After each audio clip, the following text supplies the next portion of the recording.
Good afternoon. I will call this meeting of the Housing Finance Policy Committee to order and note that we do have quorum present.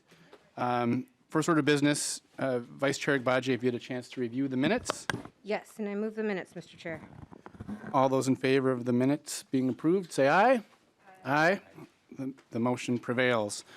Members, we have one bill on the agenda today, House File 4009, and I first just want to say it's nice to see a packed house in attendance. I can't think of a housing committee hearing we've had that's had so many supporters here for a bill.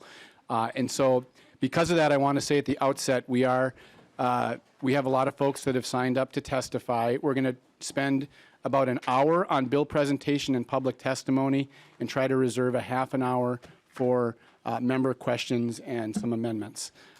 And so with that, I will move House File 4009 to be recommended to be referred to the State Local Government Finance and Policy Committee to get the bill before us. All those in favor say aye. Aye. The bill is before us. And then I will also move the DE1 amendment to be properly before us. All those in favor say aye. Aye. All right. With the bill before us, I will turn it over to Representative Kraft and Representative Kozlowski. Thank you, Representative Howard and members of the Housing Committee. I am so excited to be here to talk about this bipartisan bill. Just so you know, the DE1 did several things. It merged into the bill language of 4009, a bill about multifamily developments in commercial district that is Representative Kozlowski's bill. So Representative Kozlowski and I will be tag teaming on this bill going forward.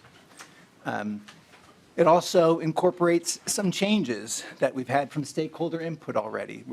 This is the beginning of a process. I'm excited to have the bill before this committee and continue that process of input and strengthening it.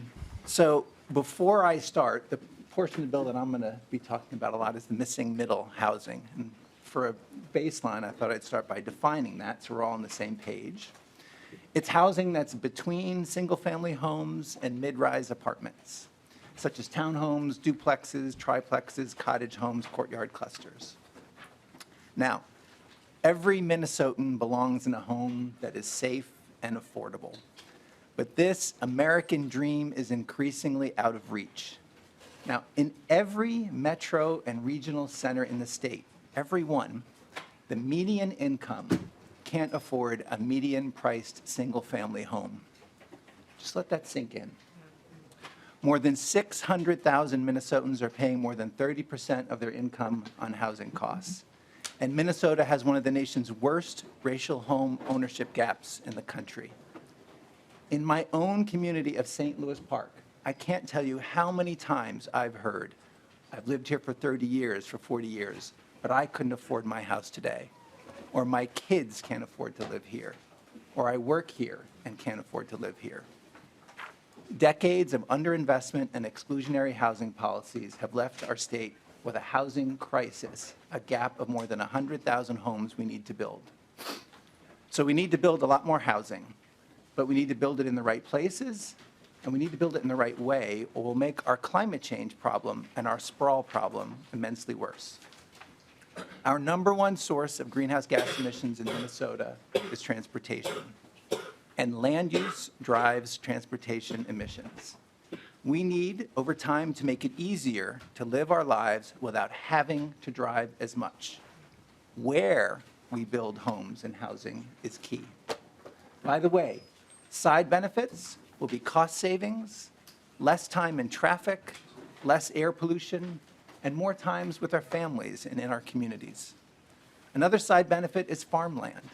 A study by the American Farmland Trust said the kind of development we're encouraging can save almost 300,000 acres of Minnesota farmland from being paved over by 2040. Now on to the bill, at least the missing middle portion. It does two basic things. It legalizes missing middle housing, and it ensures supportive city zoning and review processes. In the area of legalizing middle housing density, it sets a base level for density allowed, but not mandated, on a lot at 2 units statewide and 4 units in cities of the first class.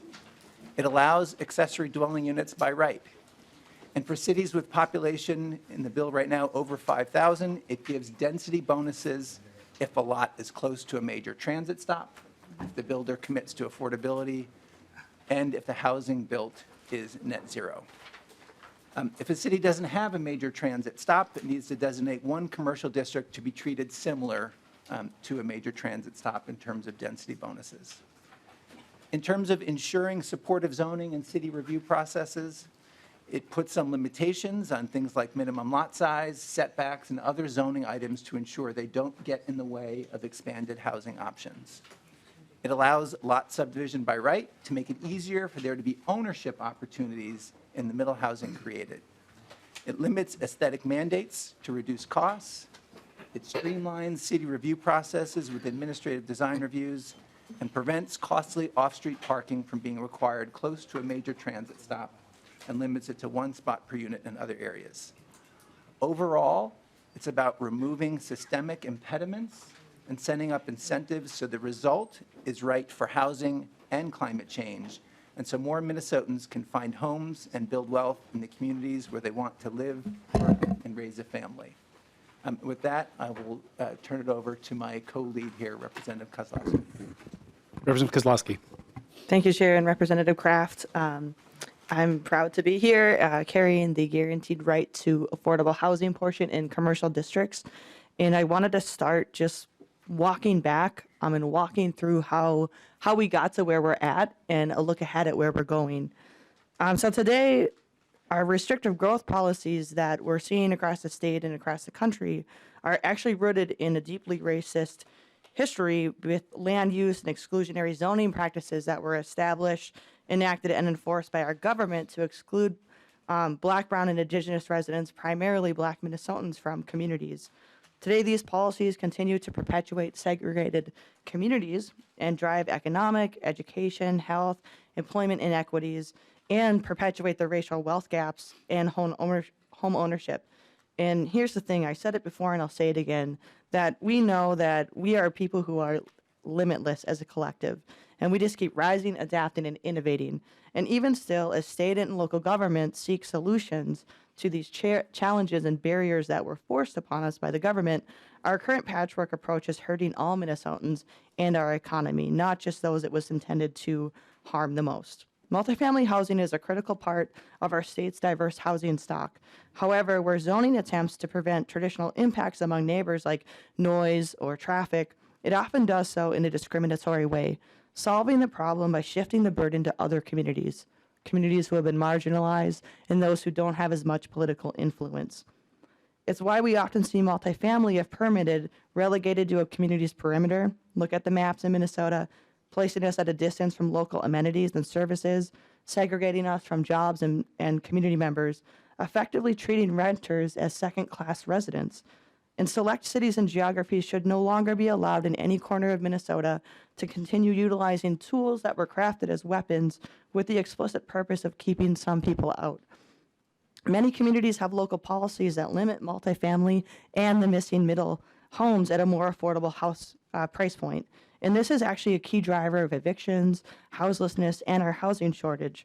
Coded claims about how certain residents and the homes they live in may change the community character don't deserve regulatory deference or active state enforcement any longer. Contrary to some misconceptions, multifamily does not negatively affect property values, public schools, traffic, and in many ways, these actually see improvements across the board because of multi-unit family in our communities. And their anti-growth policies are actually hurting our most vulnerable neighbors, our neighbors who are most low income, and even those who have the most in-demand jobs like educators, nurses, and firefighters, and our young people who can no longer afford to buy or rent and live in the neighborhoods that they love. So, especially because multifamily can enhance the quality of life by ensuring families and elders and kids and their families can afford to live in their communities and go to work and school, have access to transit and amenities like fresh food and grocery stores. We know that multifamily is a powerful tool to increase density and to signal and stimulate economic growth. And that's why we're making it easier to develop mixed use and residential affordable housing with this bill. By helping communities innovate and placing guardrails on local zoning that seeks to exclude, we can enable cities to grow more sustainably while addressing housing affordability, rapidly expand our tax base, and tackle our rising racial gap in home ownership. We know this is not a partisan issue. We stood together at a press conference today in a bipartisan manner. Red and blue states from Washington to Montana have said yes in my backyard. In Montana, I'll note that it was led by a supermajority of Republicans. So together, we're coming together with common sense solutions to legalize more housing choice. And I will end with that for our projects where proposed residential development complies with existing zoning ordinances or subdivision regulations, our Minnesota communities will be much better served by front-loading public engagement and creating a proactive process that creates a more uniform process for developers across the state. Affordable housing projects already face unique perceptions, burdens in public perception, and an administrative design process at the local level would ensure projects comply with local regulations without forcing them through cycles of uncertainty and discretionary review that we know jeopardize critical housing developments in our communities. So these review processes have been implemented successfully in other states, and we can do that here in Minnesota while ensuring that our local governments and city staff have adequate time to review proposals for compliance. This plan allows all sorts of choice for cities to retain local character of housing and implement safeguards for things like safety and health that we know are so important. We recognize the immense expertise and knowledge and ingenuity that cities have in their communities. I'm a former city servant myself, and will be working closely with cities and counties in the development of this legislation as we move forward with our movement to guarantee affordable housing so that everybody in Minnesota has housing choice and the freedom to live a good life. Thank you. Representative Kraft? Yeah, I want to, one other remark. I want to actually, this is a bipartisan approach. I want to salute Representative Nash for his long work on this. We, at the presser this morning, there was supposed to be a Senate colleague of his on the Republican side there who couldn't make it at the last minute, and someone asked Senator Port, well, did you bring your Republican? And the point that I made is maybe it was Representative Nash that was bringing us along. This has been something he's been focused on for many years. So thank you for your partnership on this. We're going to move to the authors testifiers, and I'm going to ask if our authors testifiers could keep it to about 3 minutes each. And first we have Kristen in City, followed by Nick Ericson.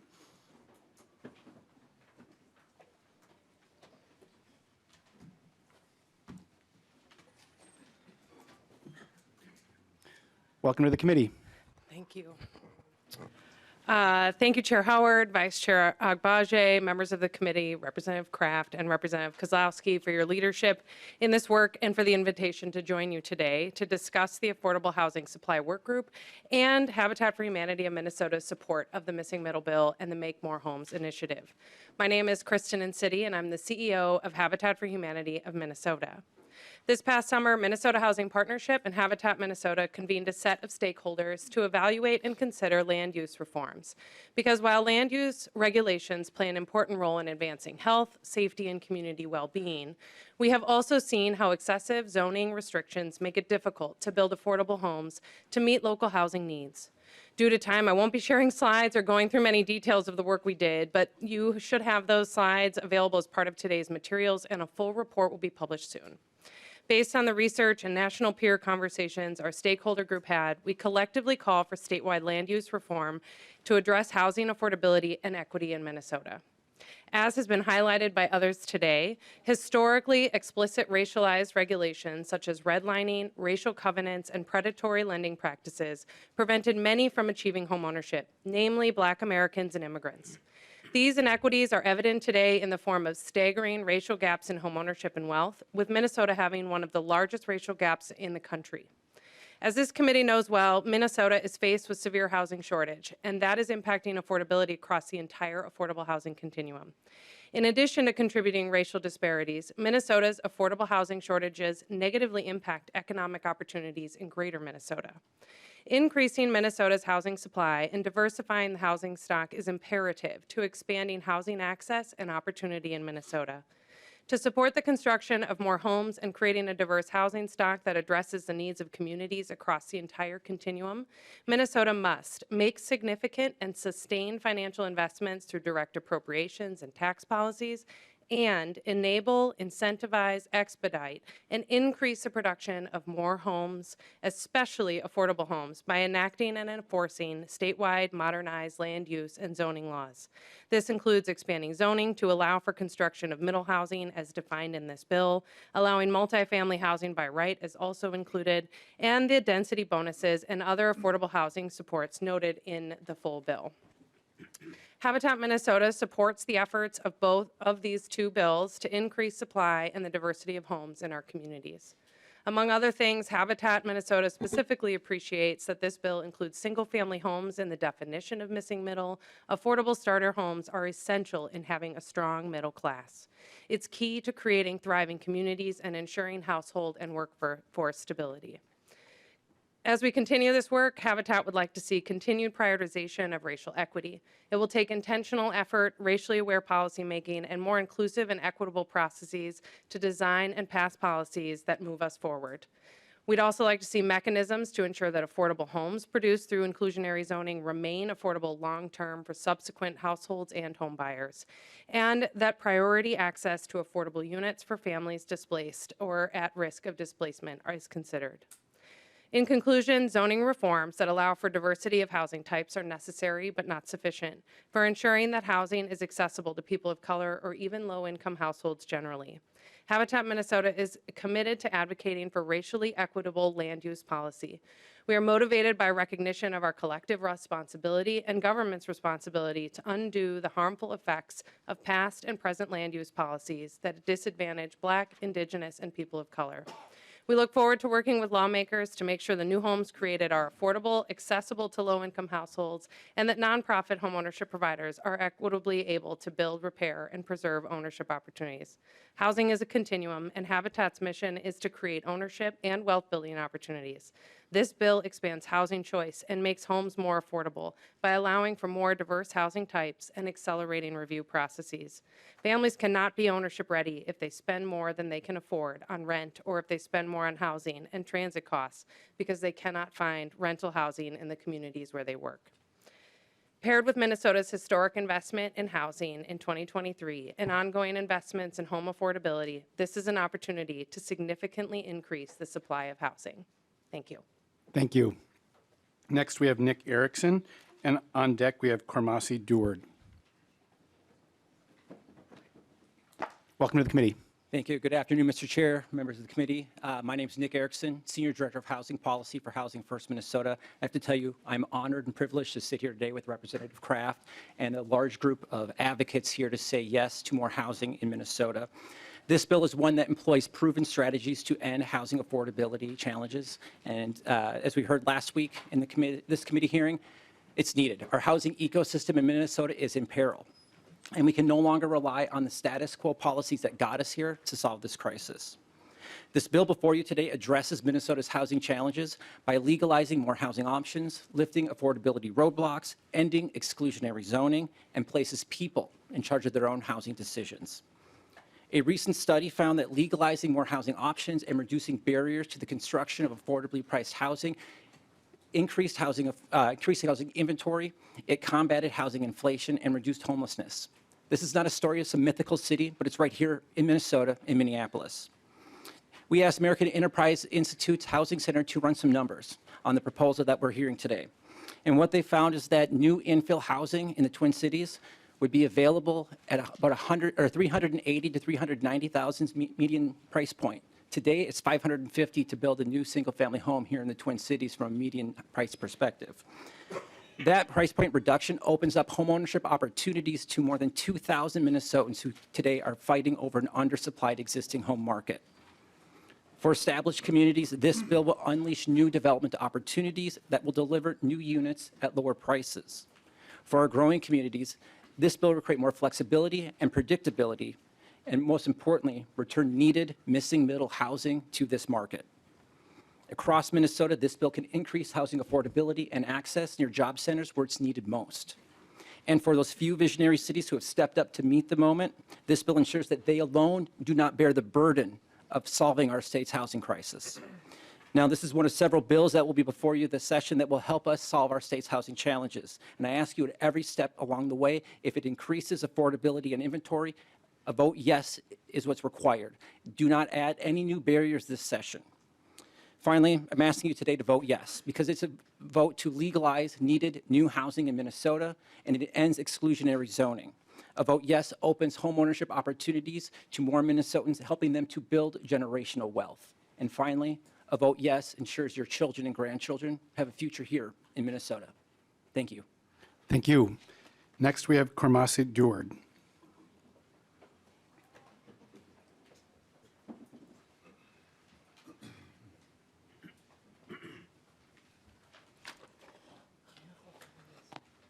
Welcome to the committee. Hello, Chair Howard and members of the committee. My name is Kamasa Deward. I'm a member of SEIU. Our union represents over 50 million healthcare workers. We work in hospitals, clinics, nursing homes, and home care for over a dozen years.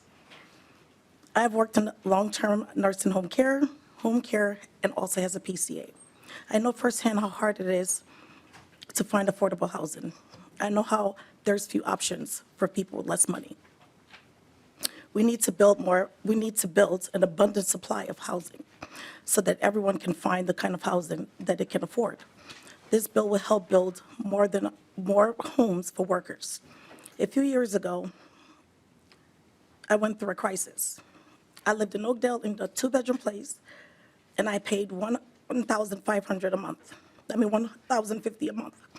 It was extremely crowded for my 5 children and myself. But that's all I could afford. Then two hard blows hit my family. I lost my PCA, my main PCA client, and I also lost my income, and I also lost the assistance with the COVID assistance, housing assistance.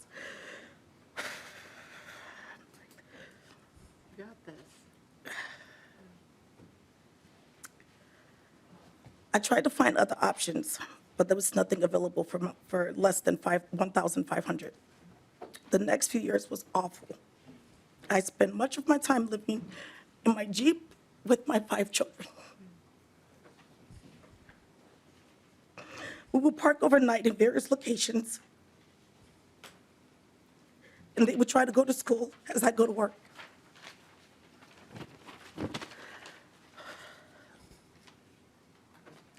Sometimes we didn't even have enough money for food. I would get enough money to afford to take my children and myself to a hotel, but I would have to sneak my children in because my family was too big to go into a one-bedroom hotel room.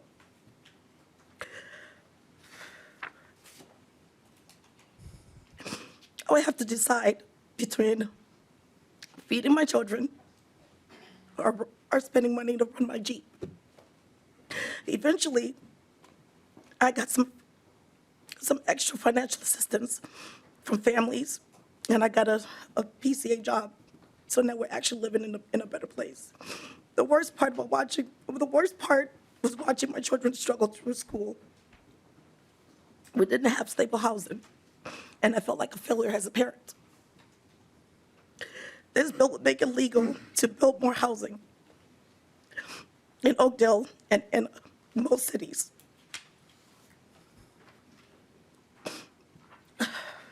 Most of the land is currently reserved for single-family homes. Only a tiny fraction of it is available for duplexes and other types of housing. I understand that a lot of people would like a big house and a big yard. That's my dream too. But we should not only have to be the only kind of housing when you're struggling. You will want a roof, some walls. You will also want stable housing and a safe place. It would be legal everywhere to build places like this. It would help people like me to have more option and it won't hurt anyone. This helps workers. My union supports similar reform in Minneapolis and St. Paul. More housing in Minneapolis, lower rent throughout the metro area. This is a huge pay increase for our members. This will put more money in our pockets of workers. Thank you. Kamasi, thank you very much. Thank you. Sorry, let's keep. So we're going to proceed to public testimony. For our public testifiers, you'll each have 2 minutes. My CA, Jack Dockendorf, will have a timer. If you hear the timer go off, please finish that sentence, and then we'll proceed. First, we have Daniel Lightfoot, and on deck, Ann Mavity.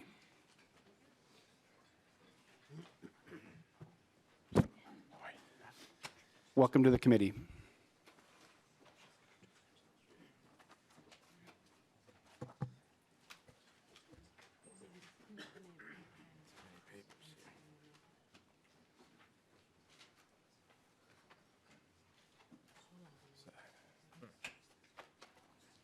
There we go. Good afternoon, Mr. Chair, members of the committee. My name is Daniel Lightfoot, and I am one of the intergovernmental relations representatives at the League of Minnesota Cities. The League represents the collective interests of 838 member cities in the state of Minnesota.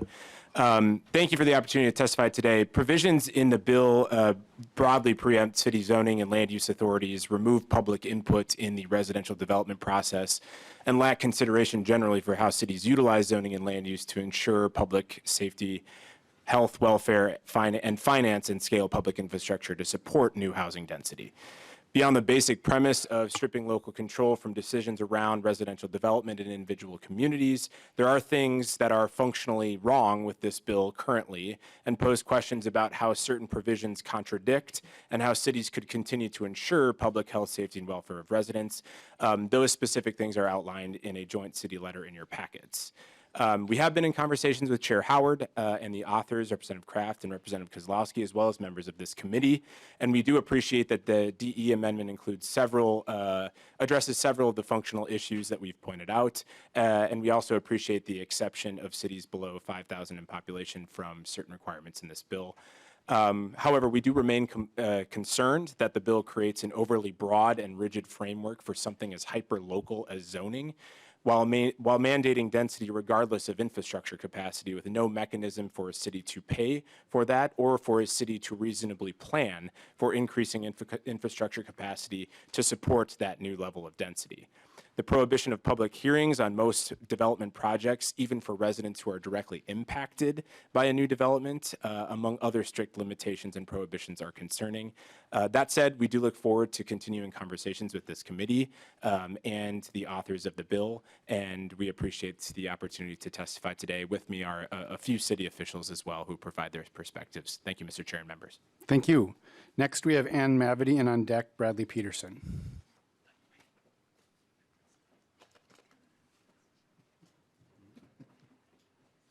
Welcome back to the committee. Thank you so much. My name is Ann Mavity. I'm the Executive Director of the Minnesota Housing Partnership. I appreciate the opportunity to come back here, and I appreciate the leadership of the authors of this proposal. I'm coming here today, I've seen you before, I'm coming here today to also bring the experience I've had for the last 20 years in financing affordable and supportive housing, in leading development with a nonprofit on affordable and supportive housing, and also as a city council member for almost 3 terms in St. Louis Park, served with my former colleague, Representative Kraft, as a city council member in St. Louis Park, helping drive city council policy. I served on the Metro Cities Board. I was actually chair of the Metro Cities Board, and I served on the League of Minnesota Cities Board. And so I appreciate certainly these perspectives. And what I know is that status quo has not allowed us to achieve the affordable housing that we need. So we have a diverse coalition right now, from business to healthcare, labor unions, housing organizations across the continuum that have said, we have policy goals and strategies to create more housing. This legislature and leaders across the state have put in thoughtful, methodical strategies, goals, and funding to create more housing. And we've seen that around the state at the local level as well. The increase in local housing trust funds across the state, where communities are saying housing is a critical issue for our local communities. They're putting money there, and still we cannot solve for our affordable housing challenge. What's happening is that we are fighting project by project, 30 units at a time, to create more housing, when actually we have more than 100,000 new homes that we need, and we cannot be fighting that 30 units at a time. And so what I am testifying in support of this bill because we need additional barriers removed to allow the market and allow local communities to create the housing that they need and to remove these barriers. Thank you.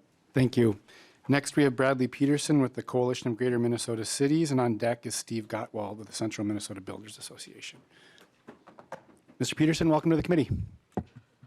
Thank you, Mr. Chair and members. Again, my name is Bradley Peterson. I'm with the firm of Flaherty and Hood here in St. Paul, representing the Coalition of Greater Minnesota Cities. Our city officials across the state are working hard and diligently to build more housing in their communities. As one city official put it to me a couple of years ago, we are falling over ourselves to try to build more housing. Yet these same city officials strongly oppose this bill, and that's the message that I am here to give you. The substitution of the legislature's judgment over that of local, on-the-ground elected officials, utility operators, and planning professionals skates past the real complexity of implementing legislation such as this. I found actually particularly compelling the letter submitted by the City Engineers Association of Minnesota. If you don't read anything else, read that fourth paragraph on the infrastructure challenges that this will create. These are the experts on the ground. They should be listened to. As we've talked to our own city folks who work in utilities, just upsizing density in a neighborhood can definitely put a strain on the local electric load and local electric system. As one of our utility operators put it, it would be very difficult because if we have to swap out a transformer, that's an 18-month lead time to get a new transformer. And those are built here in the US of A. And so there are definitely very, very strong infrastructure problems with this bill that need to be addressed, in addition to just the local control issues. We share the League's concern over the local impacts of this and taking the role of city councils and citizens out of it. I was especially interested to hear the comments around farmland preservation. This bill has a gaping hole in it. If you want to preserve farmland, prevent sprawl in greater Minnesota, then this bill would need to address residential development in townships. It's a hole that you've got. So with that, we're opposed to this, but we will certainly continue to work towards these laudable goals that you're trying to accomplish. Thank you. Next, we have Mr. Gottwald, and on deck, Evan Vogel, City Administrator with the City of Cambridge. Welcome to the committee from our Representative Gottwald. Welcome back. Good afternoon, Chair Howard. Very good to see you. Thanks for coming up to St. Cloud and talking about housing issues, too. We really appreciated that. And I want to take a moment to thank Representative Kraft and Representative Kozlowski for their good work on this. You know, this points out this is bipartisan. This is not a partisan issue. Housing is a need across the state. I'm here representing the Central Minnesota Builders Association, so Greater Minnesota has these challenges, too. If you think this is just a metro area problem, it is not. All of our cities are dealing with this. I would point out our mayor in St. Cloud is supporting this. He's enthusiastically in support of this approach because he realizes we need to do more. What we've been doing, it's the old definition of insanity, expecting different results from doing the same thing over and over again. And I know many communities are trying to do their part. God bless them for that. But we need more. And it seems it's time for the state to step in and do some of this. So I'm here representing the Central Minnesota Builders Association. We represent nearly 300 area developers, builders, contractors, and associated service providers in the greater St. Cloud area, and we enthusiastically support passage of House File 4009. Housing affordability and access are two critical issues facing our area and our state. Just to give you an example, we have major employers, Centric Care Health System, and some of the other major employers in St. Cloud that can't find affordable places for their workers to live.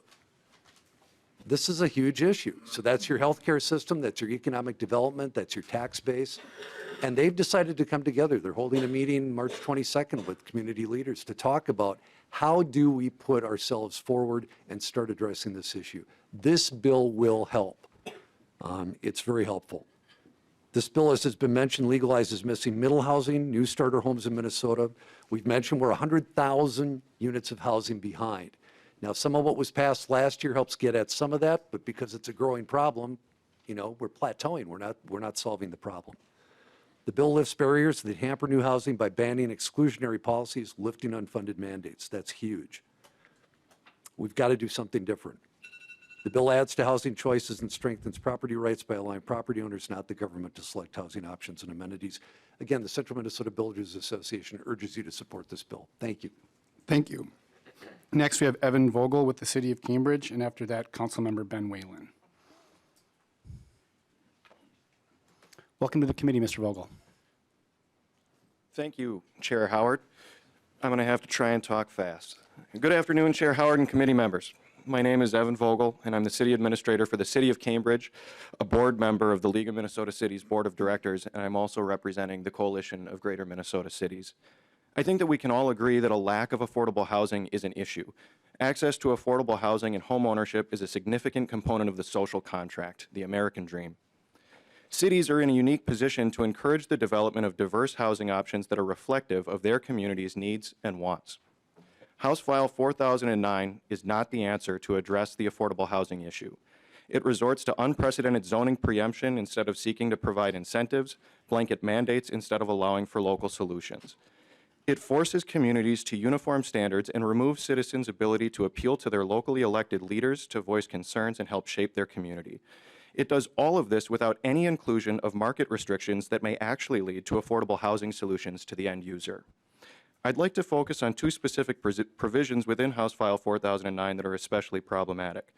Section 2 requires cities to allow increased density by right, forcing cities in my part of the state to accommodate between 2 and 8 units per lot, while limiting parking minimums to 1 per residential unit, setting minimum lot requirements at 4,000 square feet, and limiting the number of square footage requirements for dwellings, regardless of the number of units. In the City of Cambridge, there are 3,059 residential units.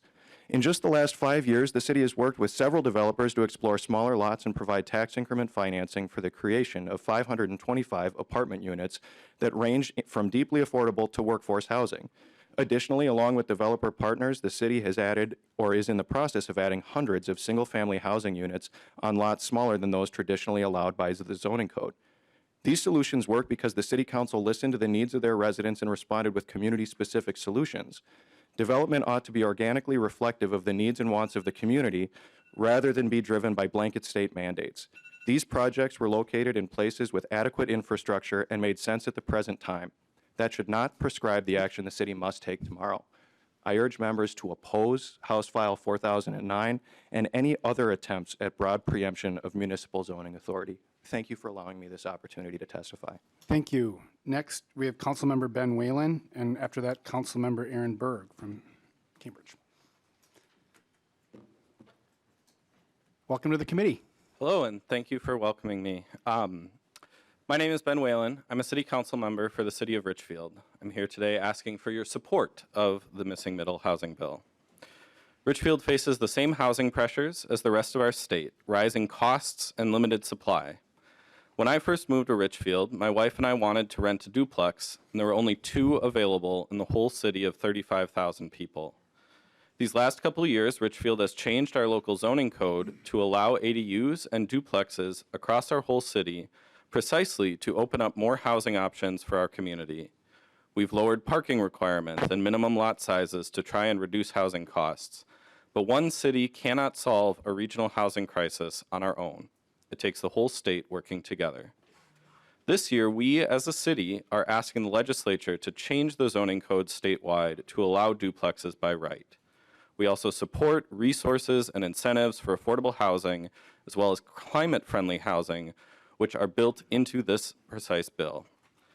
Of course, we are wary anytime state legislators talk about overriding local control, but in this case, we see the need and the potential benefit all around us.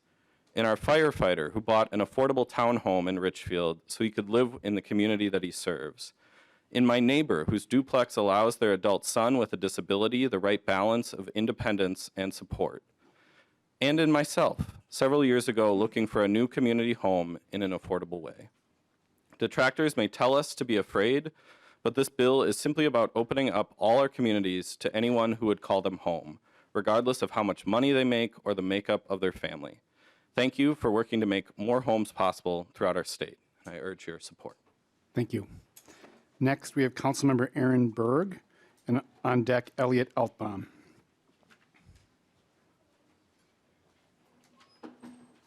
Councilmember, welcome to the committee. Good afternoon, Chair Howard, members of the committee. Thank you for the opportunity to speak to you today on the proposed bill. Each of you have a wide variety of decisions to make and cannot possibly have all the information or anticipate how this bill may impact our citizens. My name is Aaron Berg, and I've had the opportunity, I have the unique perspective to address this bill and its provisions from three key stakeholder positions: that of a former city planning commissioner, a community development director, and an elected member of the Cambridge City Council. While on the Cambridge Planning Commission, I took pride in the process of reviewing land use and zoning applications. I saw our commission as a representative litmus test of the community standards, whereby public hearing and subsequent discussion led to a community-based recommendation in which our council could count on when it was time to make the final decision. This bill, if passed in this form, robs communities from utilizing citizen input to determine certain development standards in their communities. As a community development director for the city of East Bethel, I am charged with not only land use, planning, and zoning, but also the community's vision in the form of the long-term comprehensive plan. As you may know, major cities across the 7-county metropolitan area are obligated by state statute to already have density standards, which are defined within their long-term comprehensive plans. These communities have been diligently working towards density standards and do not need another added level of complexity that alters existing plans. Embarking on long-term comprehensive plan and zoning amendments for smaller cities is arduous, expensive, and time-consuming. Additionally, the established long-term comprehensive plan and subsequent amendments are already scrutinized, reviewed, and approved by the Metropolitan Council. Lastly, I want to leave you today with my perspective as an elected member of the Cambridge City Council. I am not speaking for the entire council. However, as someone who was elected by and represents nearly 10,500 residents of the city of Cambridge, it is my opinion that this bill, if passed in this form, is clearly an example of state government overreach disguised as responsible government. I know that our communities can have and will continue to work towards addressing the housing needs of our citizens in greater Minnesota. We do not need another layer of state agency complexity to impose on our residents, landowners, and future developers. Please wrap up, Councilmember. Yep, I strongly urge members of the committee to oppose this bill. Thank you. Thank you. Next, we have Elliot Alom with Isaiah, and on deck, Scott McMan with Greater Minnesota Partnership. Mr. Alom, welcome to the committee. Hello, my name is Elliot Alom. Thank you, Committee Chair Howard and committee members. I am an organizer for the Young Adult Coalition at Isaiah. And we all really need dignified homes that are affordable and meet our needs, when we've already heard so much about that. But we haven't been able to get there because for too long we've had exclusionary politics and exclusionary policies that have meant too many renters that I know can't afford a place to live. And it's too many families that can't afford to buy a home in our state. I was lucky enough to recently purchase a duplex with my close friends, and really the only way that one of the only ways we could do that was because it was a duplex and we could share the cost. If we want, it does mean though, for me this is a good thing, but maybe for others, I do get the 7 a.m. visits from their 2-year-old, and it does also mean I get to be the extra childcare on hand when there's a crisis, and it means that like we get to have a better and bigger definition of what community means. So in the last, I think, month, I've had 3 different people approach me from totally different parts of my life asking about the duplex life. And to me, it is so clear that there is a deep hunger and need for more housing in our state and more kinds of housing to make families and homes possible. That's not to mention the hundreds of conversations I've had with other young people and renters across the cities who are just desperate for any kind of housing that they can afford that is dignified and meets their needs. So I urge you to legalize homes so that all people who want to call Minnesota home can find a home they can afford and meet their needs. Thank you. Thank you. Next, we have Scott McMan. On deck, Paul Egger.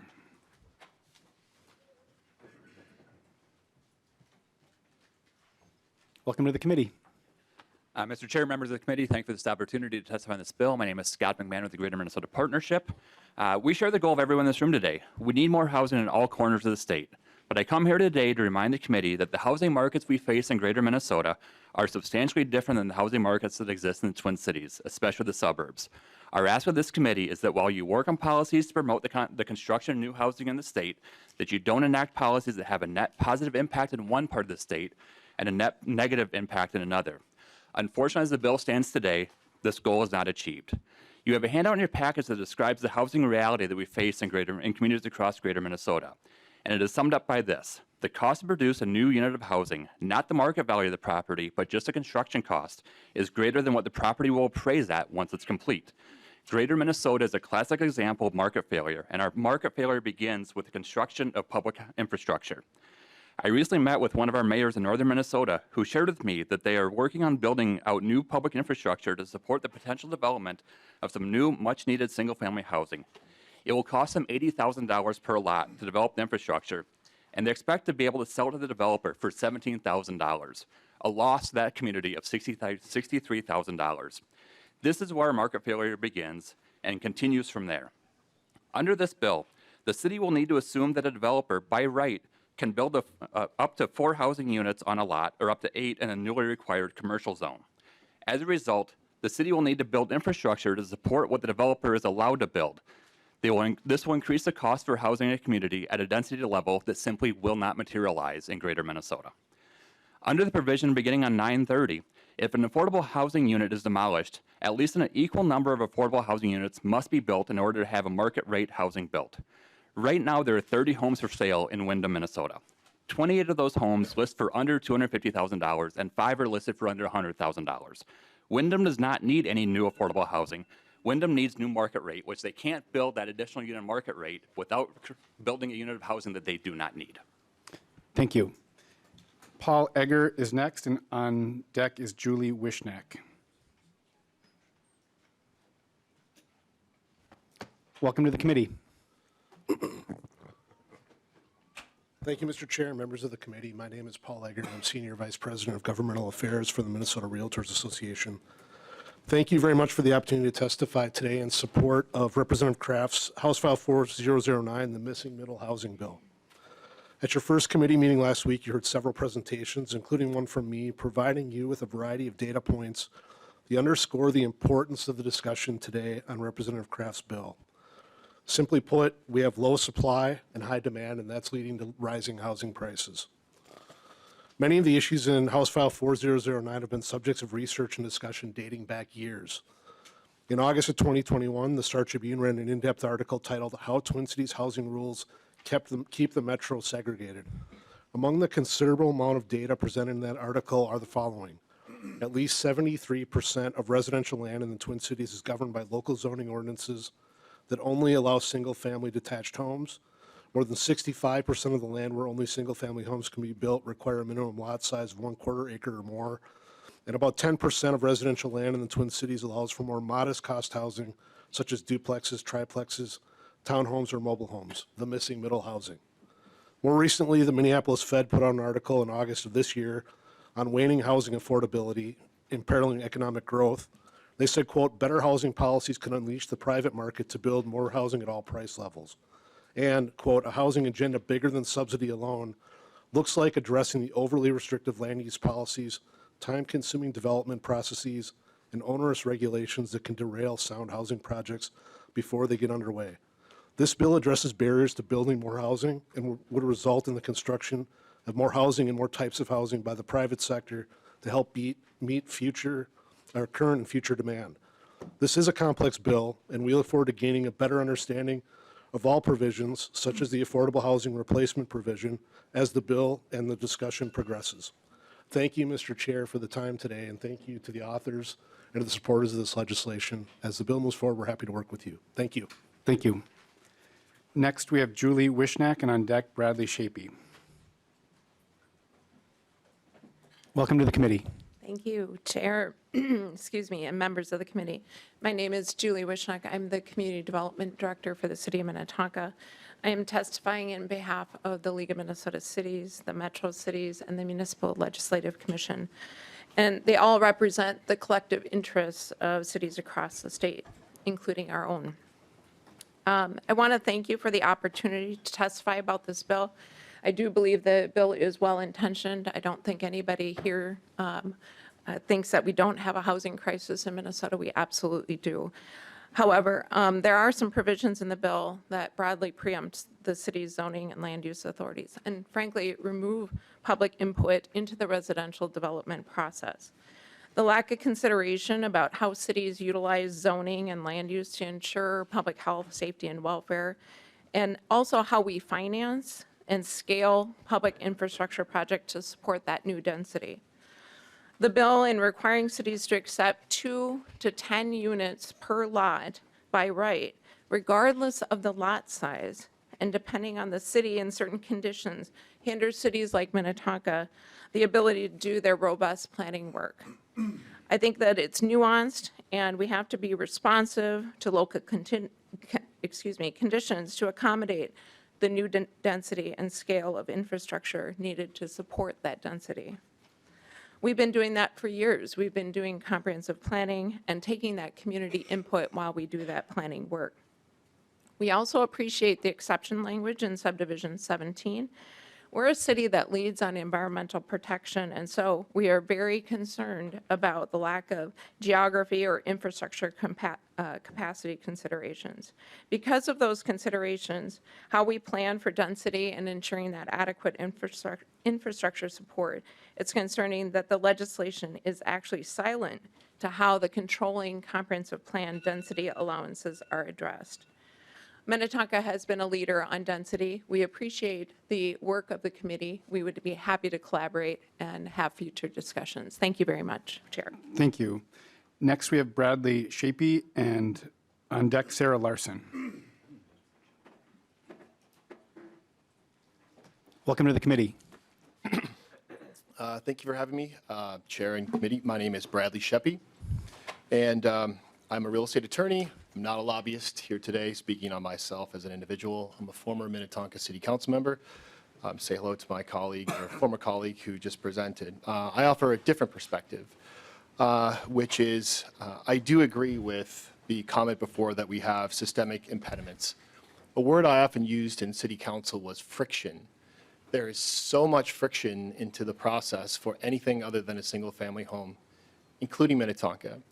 And what that means is that it's incredibly taxing on council members who, I would argue, their primary job now is refereeing land use decisions, not addressing perhaps homelessness or youth needs, but just truly refereeing land use decisions.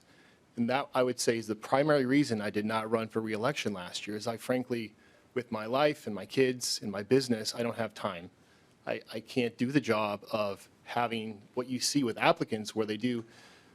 In Minnetonka, you'll have concept review, you'll have planning commission, you'll have city council. A recent project had 2 planning commissions, 4 city councils, city mediation, and it took 15 months, and the applicant spent over $400,000. What we're also not talking about is not just historic segregation, but segregation of housing within cities. That's what Minnetonka does. If you want new rental housing, you have to live basically in the Ridgedale area or the Opus area. So you can't actually have new affordable housing in anywhere other than those locations. However, a recent statistically significant survey of Minnetonka residents confirmed that on a 2-to-1 basis, our own residents do support more housing on our corridors and activity centers. And why that's interesting is because they asked, the question was specific. Well, we'll leave it at that, but I appreciate your time, and I really hope we can find some compromise in a bill. Thank you. Thank you. I'd love you to email some of those specifics to the committee. I'm really interested. Sorry, we only don't have time. Sarah Larson, you're up next, and then after that we have Connor Carroll. Welcome to the committee. Thank you, Chair Howard and committee members. My name is Sarah Larson. I'm a principal at Landon Group. Landon Group is a consultant that works exclusively with affordable housing developers. Since 2012, we have been or are involved with the development or rehab of nearly 7,000 units throughout the state. Creating affordable housing is hard. The challenge of having adequate financing is well known, and the provision of resources at a historic level by this legislature was important, so thank you. But the funding alone does not mean the units are going to be built. We are involved in a development that obtained state resources in the last funding round awarded in December, as well as federal tax credits. The project complied as submitted with the city's comprehensive plan for use and density. However, the city process is set up in a way that requires multiple public hearings, multiple land use applications, and a zoning change to a planned unit development, which gives the city significant discretion in final approvals. As a result, the developer has now redesigned the site, they've reduced the density and height to result in fewer units, and they're engaging in a lengthy process to develop consensus. These actions are costing time and money, and the outcome is uncertain, jeopardizing these federal resources. This is not a unique story. In my career, I can think of several developments that fell apart simply because of land use approvals, all in different cities throughout the state. I can think of several that only happened after costly and lengthy organizing as well as legal efforts. And there are a dozen of others that have required significant changes. Finally, every year we advise on average at least 3 developers that they ought not to pursue their project because it's unlikely they'll obtain approvals. If you look at zoning maps and zoning codes across the state, you will find few that allow multifamily apartment buildings of a scale that affordable housing finance requires by right. Most cities have parameters designed to provide complete discretion and approval. There are almost always uncertainties in the outcome by design.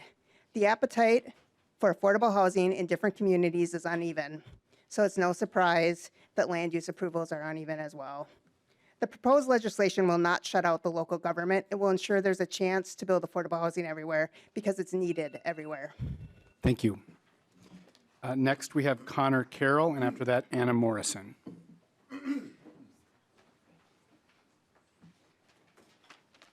Welcome to the committee. Thank you, Chair Howard and committee. My name is Connor Carroll. I live in South Minneapolis, and I grew up in Rosemount. I'm here in support of this bill, and I'd like to tell you why. Last weekend, I was visiting family in Rosemount, and I stayed at my parents' house for a couple days.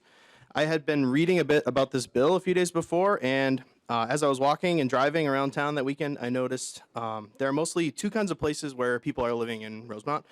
There are a handful of large apartment buildings in the town center, and pretty much everywhere else are detached single-family houses.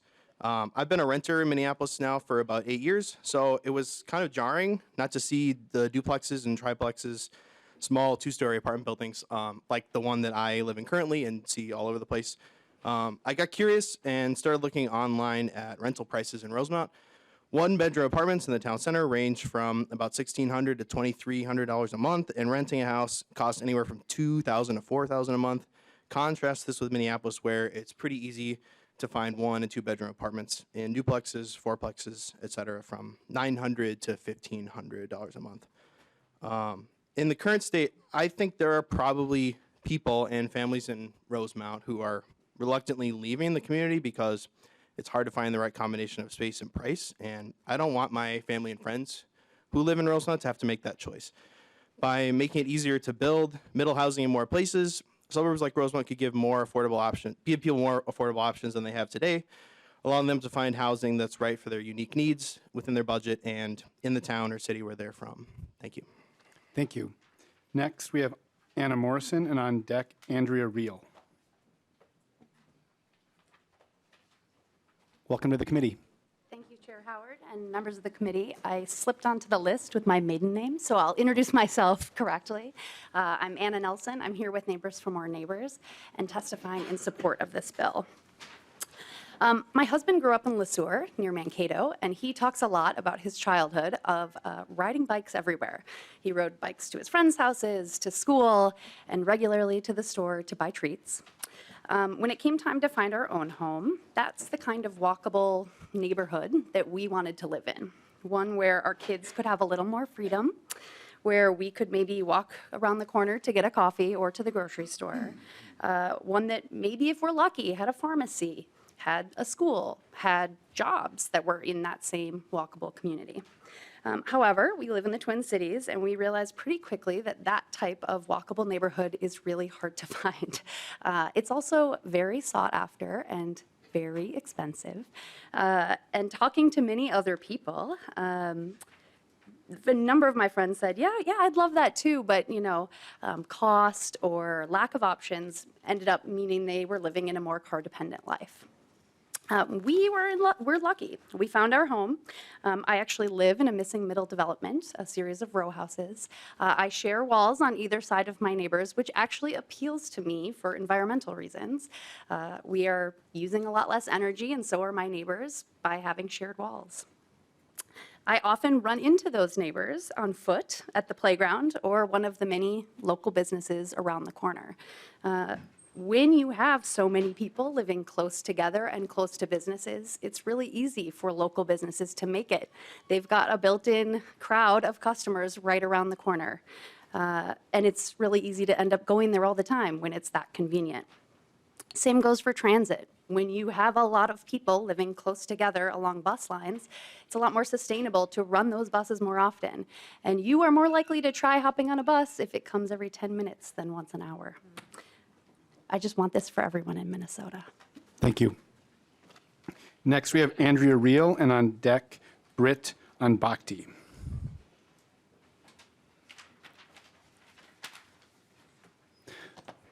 Welcome to the committee. Thank you. Chair Howard and members of the committee, my name is Andrea Reel, and I'm a volunteer with Neighbors for More Neighbors, and I'm here today supporting this bill because Minnesotans need more housing options to fit different times in their lives. I first moved to Minnesota in 2017, so I'm a new Minnesotan. And I came here from out of state specifically looking for a duplex or triplex to rent with my small family and our dog. We wanted to spend our weekends exploring the state and not cutting our grass.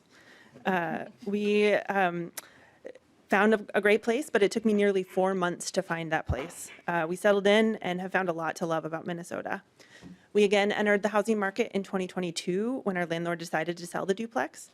We'd hoped to strike gold and find another great duplex that we loved, but that was not to be. We ended up purchasing a single-family home because our options were so limited.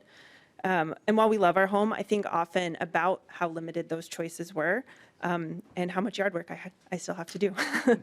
As my parents age, I know that they're going to be facing these same barriers and choices in finding homes that are right for them at the different ages and stages of their lives. I'm worried that my mom will have to find a house that will work for her. She'll have to leave her community, her friends, the relationship she's built in the neighborhood she's lived in for 30 years because other options don't exist in her neighborhood. To me, this bill is really about ensuring that Minnesotans have options for every stage of life, no matter where they live. Thank you. Thank you. Next, we have Britt Unbakti, and on deck, Zach Udishtu.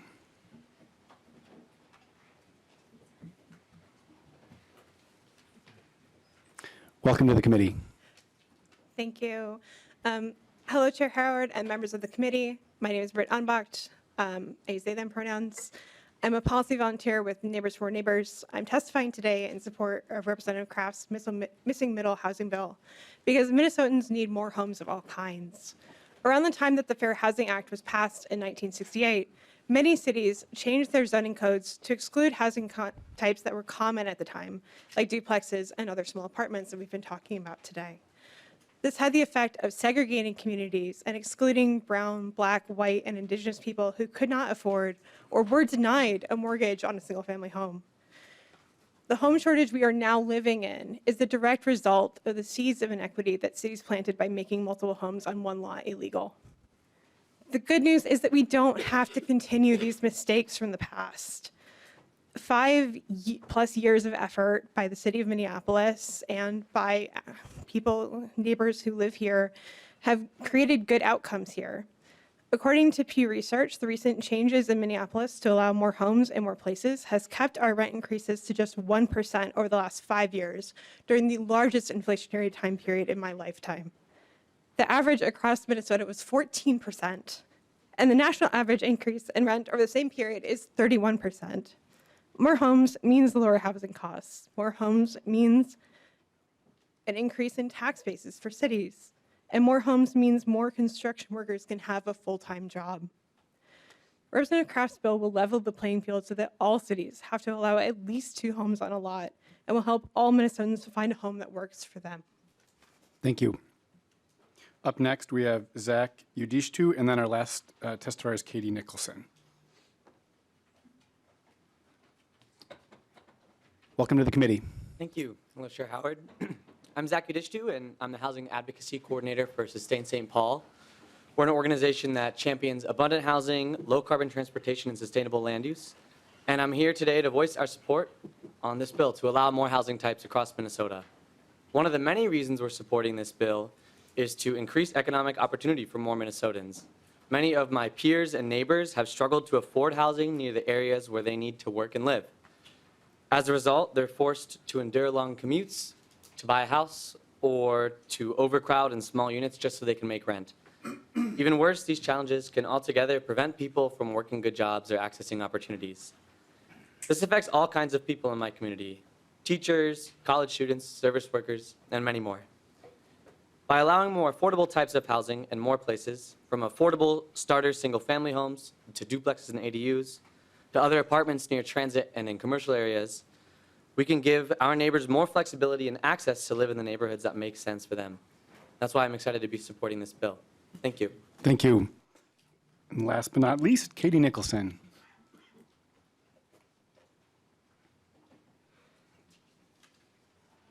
Welcome to the committee. Thank you, Chair, members of the committee. Good afternoon. My name is Katie Nicholson. I live in St. Paul, grew up in Burnsville, and I am here to testify in favor of HF 4009. Here in Minnesota, we are very fortunate to maintain a lower cost of living in comparison to much of the United States right now, but there's still a lot of work to be done. If we are to maintain this lower cost of living, we must continue to build housing aggressively in our cities and our suburbs. By increasing density, we increase the efficiency of city services. Social services get more funding. We increase ridership on public transportation. People can continue to afford their homes. There's so much good that can come from the simple addition of density. Our cities and suburbs have already started increasing density, particularly around transit stations, but past projects were held back from being as good as they could have been due to antiquated zoning and parking requirements. It doesn't have to stay this way. The rules were set, but not in stone. The only thing I would recommend amending is expanding major transit stops to include our high-frequency bus networks in the Twin Cities and statewide, not just our bus rapid transit and rail networks here in the Twin Cities. Other than that, I strongly urge passing HF 4009 so that Minnesota may continue to flourish and remain affordable for those who call it home and the others who wish to make a home here. Thank you. Thank you, and thank you to all the testifiers. We are now going to move to amendments to the DE, and I believe, Lee Johnson, you have the A6. You'd like to move and describe the A6 amendment? Chair Howard, member, I wish to move the A6 amendment. What the A6 amendment does is changes things a little bit to help the smaller communities in our state. While there's 854 cities in the state, the vast majority of them are small cities that do their best. Some of them do their best just to survive. So what this does is changes the number from 5,000 population to 10,000. The vast majority of our cities, about 90%, are under a 10,000 population, and most of them are doing everything they can to grow and to provide things their community needs. As some of the things were brought up with the infrastructure needs, those cities are struggling just to keep up with what they have, and it could be a lot of stress on them if the way the bill currently is would go through. So I ask that members support the A6. Representative Kraft. Thank you. Thank you, Chair Howard, Representative Johnson. So I'm going to view this as a friendly amendment. I understand the point there, and I think it makes sense to extend this, the number from 5,000 to 10,000. We still will be requiring duplexes and ADUs be supported on all lots, which I think makes sense. But with that, I would urge a yes vote. Not seeing any other hands up, I'll call for the vote on the A6. All those in favor of the A6 say aye. Aye. Aye. Opposed? The A6 is adopted. Next, we'll take up the A8 amendment. I believe Representative Myers is, you'll be offering the A8? Yes, Chair. So what the A8 amendment does is it just takes the effective date for density within cities of the second and third class out to July 1st, 2026. So hopefully you will consider that. Representative Kraft. Chair Howard and Representative Myers, thank you for this. Yes, given that this is for, it also would apply to the cities under 10,000, so it would be cities of the fourth class.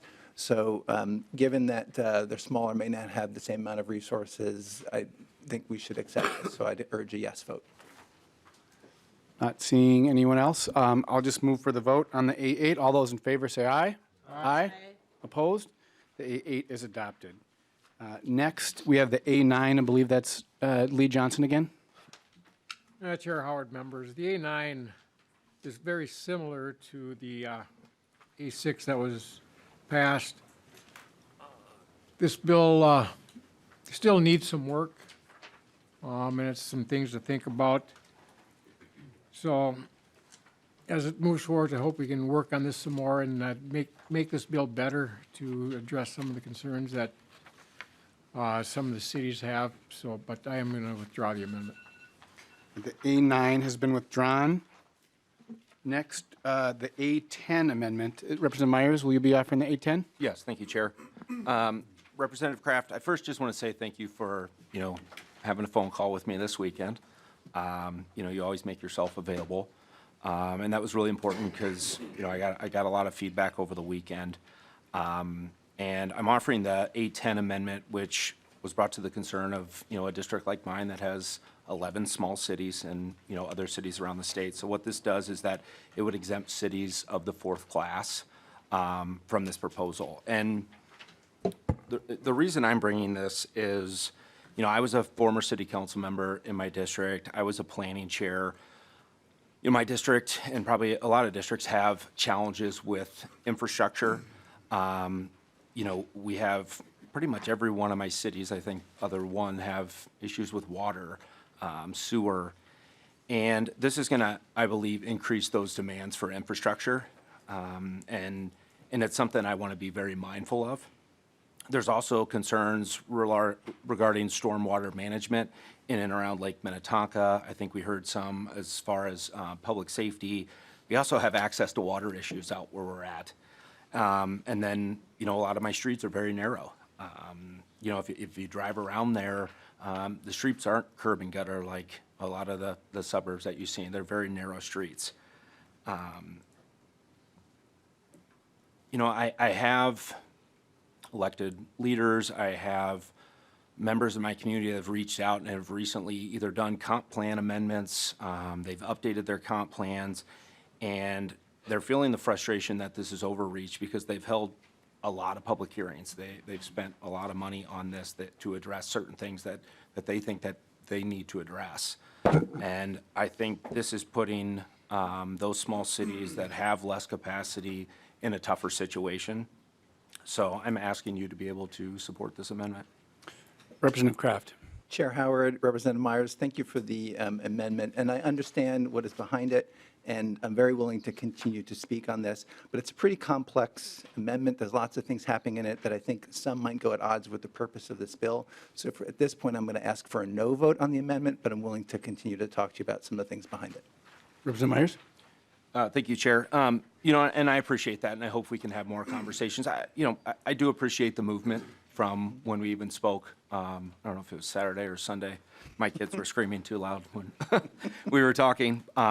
But hopefully we can, continue to have these conversations. So I will call the vote on the A10. All those in favor say aye. Aye. All those opposed say no.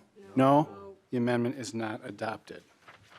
Next, we have, I believe it's the A11. Representative Nash will be offering the A11. Thank you, Mr. Chair. I'd move the A11.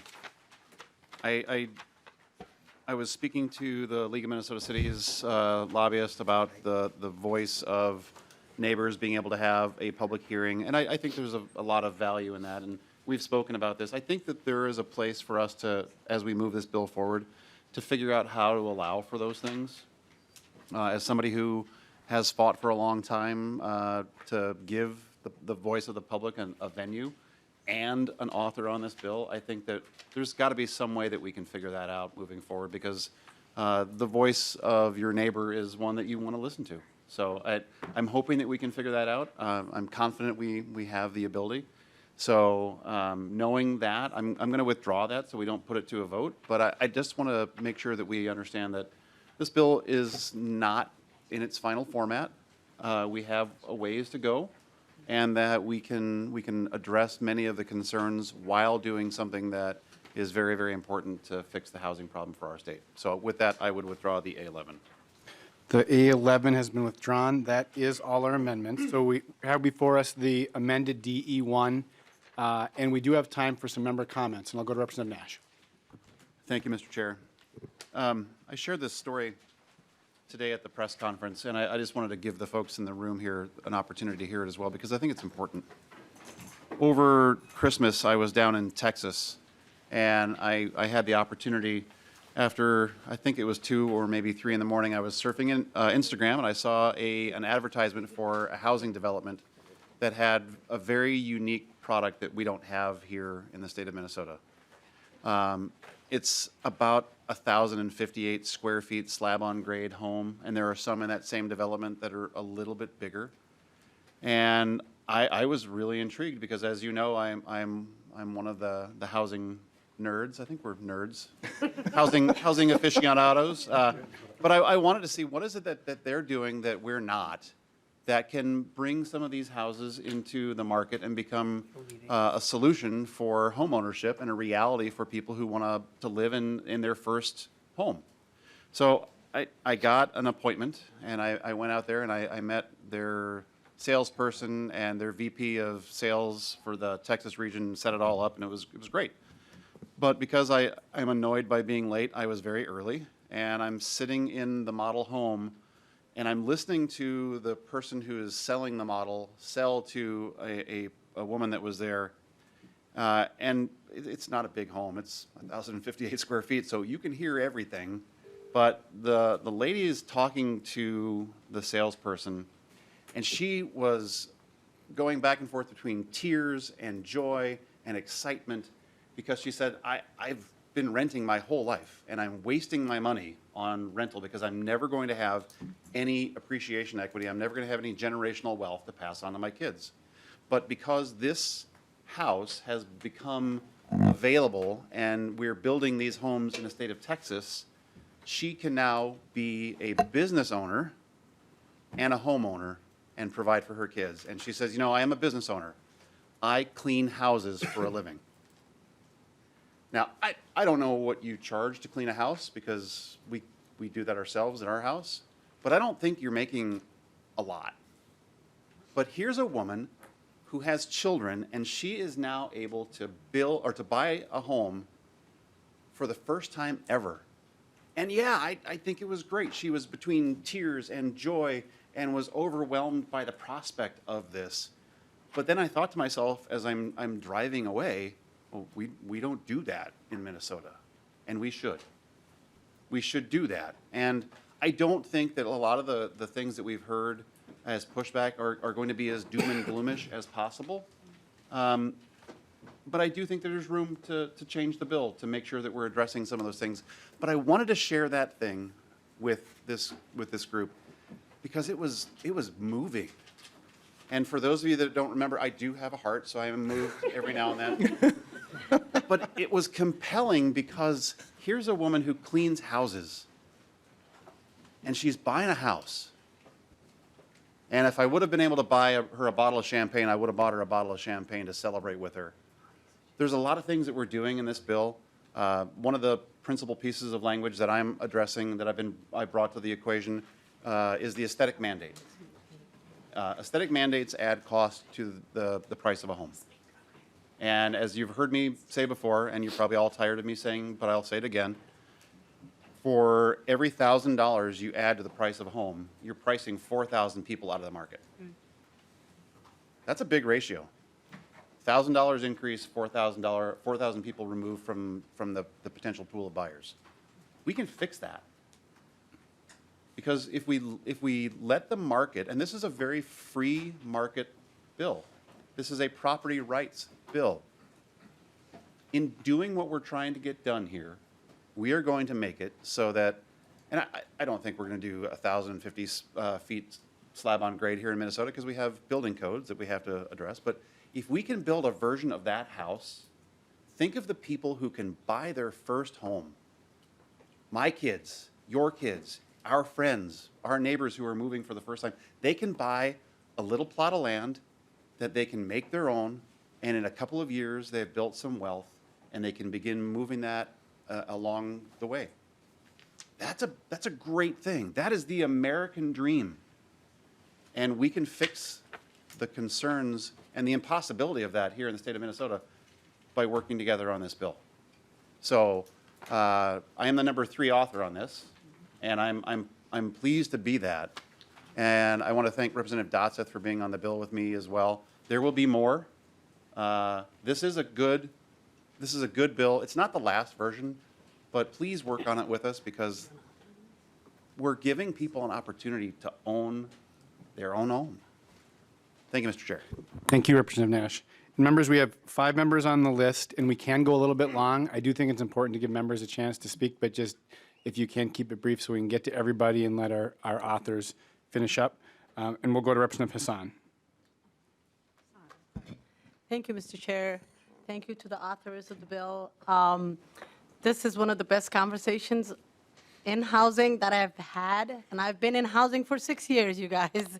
This is my 6th year serving in housing, and the reason why it's one of the best conversations that we're having is both sides of the aisle saying that home ownership is important. Let's do something about it. So thank you for the bill, and thank you, Rep. Nash. I don't think you don't have a heart. I think you have a big heart. And we do agree on some things and we disagree on other things, but I know you care about home ownership as much as I do. Let's do something about this, and let's remove barriers so more people can have a generational wealth in their families. Thank you, Mr. Chair. Thank you. Representative Myers. Thank you, Chair. I just wanted to say thank you to Representative Kozlowski, for taking on this issue and working with Representative Kraft. I do apologize. If I had your cell phone number, I would have called you this weekend to talk about the bill. But I did not. But I just wanted to say thank you. Representative Cha. I want to thank all of you for working on this bill. And Representative Nash, you framed it. This is the American dream. My parents, came from a country that we didn't have mortgages. We lived on dirt floors. I was born in a refugee camp. I lived in a tent for 4 years. And so from that perspective, building homes that we can put families in is important to Minnesotans. That's why we're here. That's why we sit in this committee and do this work. And I really appreciate the authors and all of you working on this together. And thank you, Chair Howard, for hearing on this. And let's make a home run. Thank you. Thank you. Next, we have Representative Dotseth. Thank you, Chair Howard and Representative Kraft and Kozlowski. Appreciate you moving forward with this bill. I'm honored to actually be involved with the authorship on this bill as well, and I appreciate your willingness to work as this evolves. Like Representative Nash had mentioned, we're not at the final stages, but we'll get there. And I appreciate your willingness to work across the aisle and look at the issues that are at hand here. So I just want to applaud you on this. Thank you. Vice Chair Agbaje. Thank you, Mr. Chair. Thank you to the authors, both Representative Kraft and Representative Kozlowski. This is a really good bill. I also appreciate the efforts that you are doing to ensure that it's a bipartisan, nonpartisan bill. I mean, housing really should not be a partisan issue. It's a place where we all want to live and be able to go home at night. I think just to the folks in the room who, had concerns about the bill, I guess I would frame the question, and we don't have to talk about it now, but thinking about, we know the history of what exclusionary zoning has done. I think there was a testifier that talked about, we're segregating not only just people in housing, but also the types of housing. And so I would just kind of ask in framing, what are the solutions and the suggestions to ensure that we are giving people housing choices?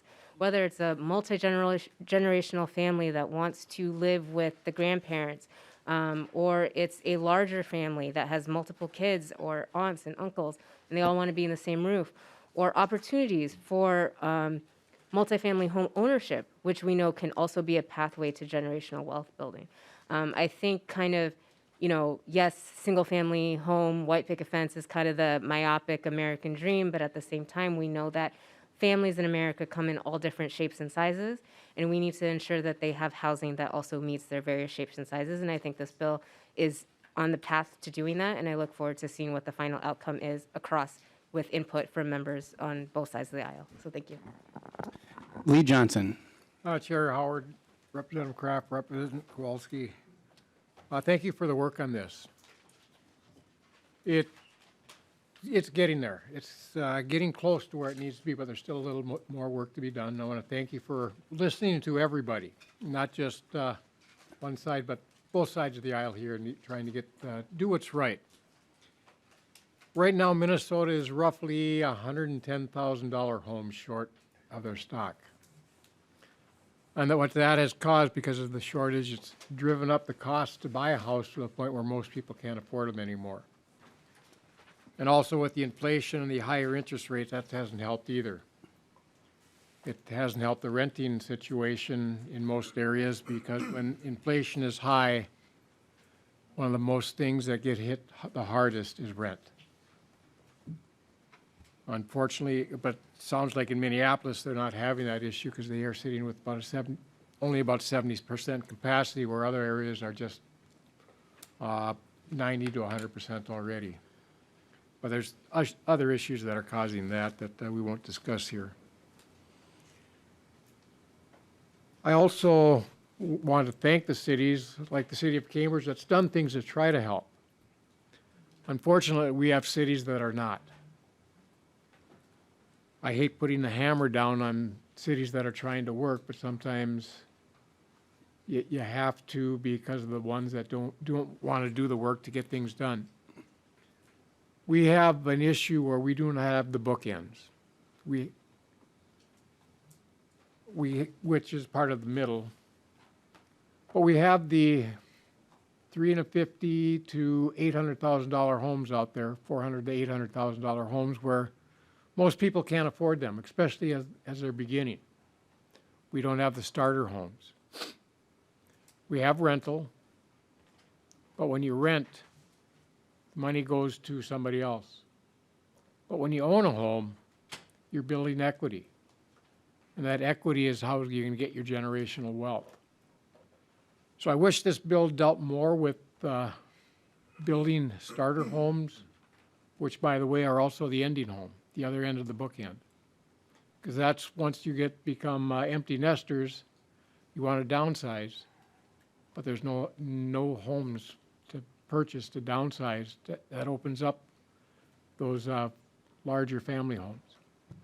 So I think we need to really push on getting home ownership and not just rental, because it's not the person who's renting that wins in that. It's whoever owns that building. And I want the generational wealth to go with the homeowner. So with that, again, thank you. Like I said, this bill needs just a little more work, but it's getting there, and thank you for your work.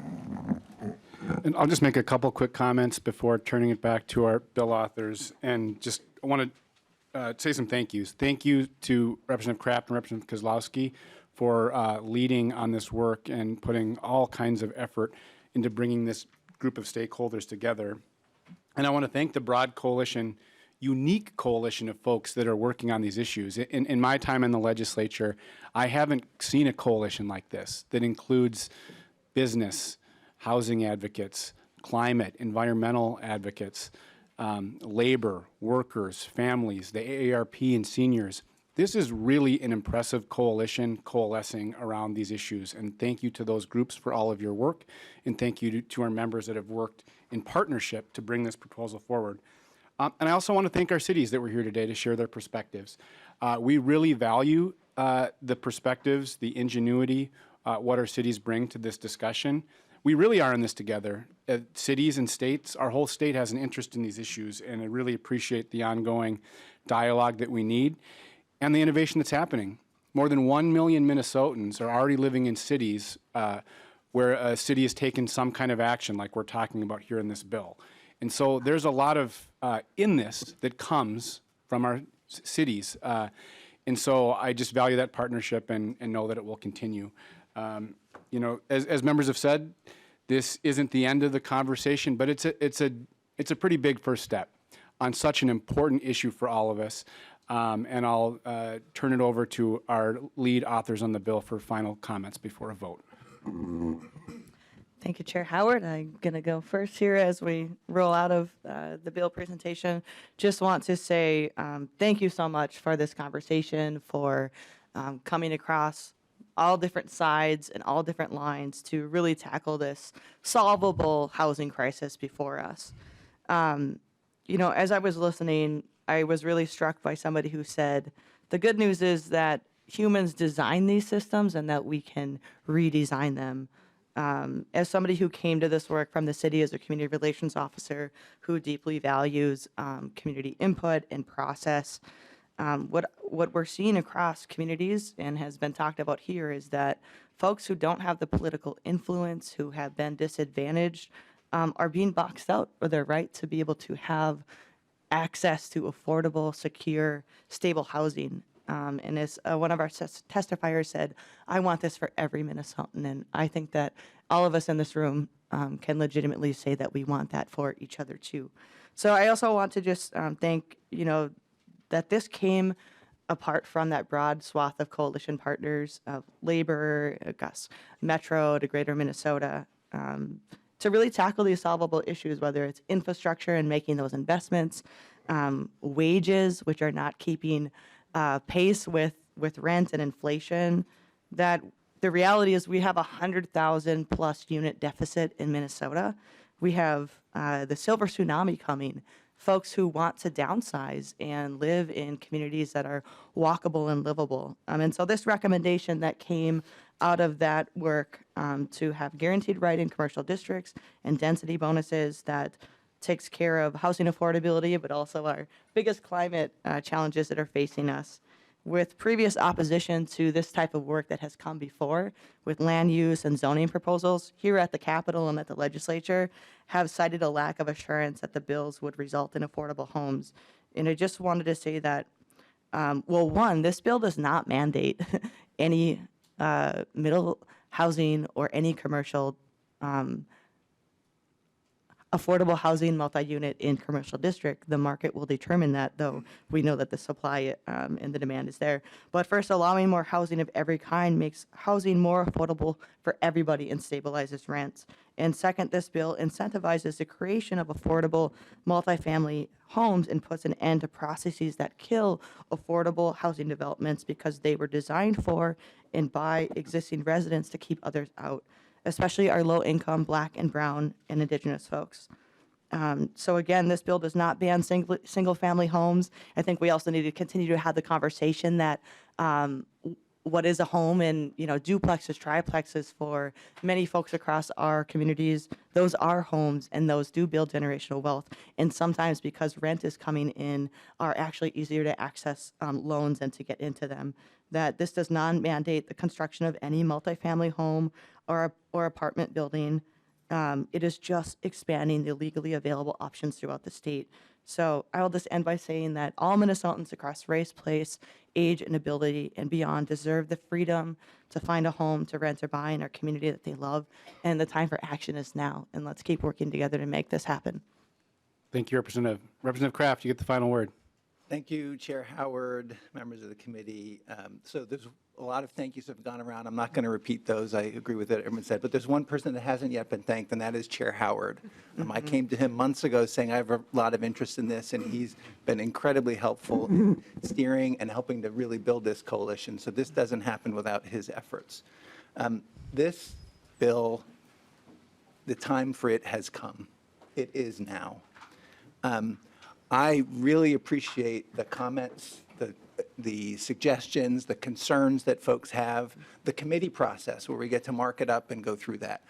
And I'm committed, and I know Representative Kozlowski is also committed to meeting with everyone and anyone to talk through concerns and make this bill better. But to be clear, the status quo isn't working.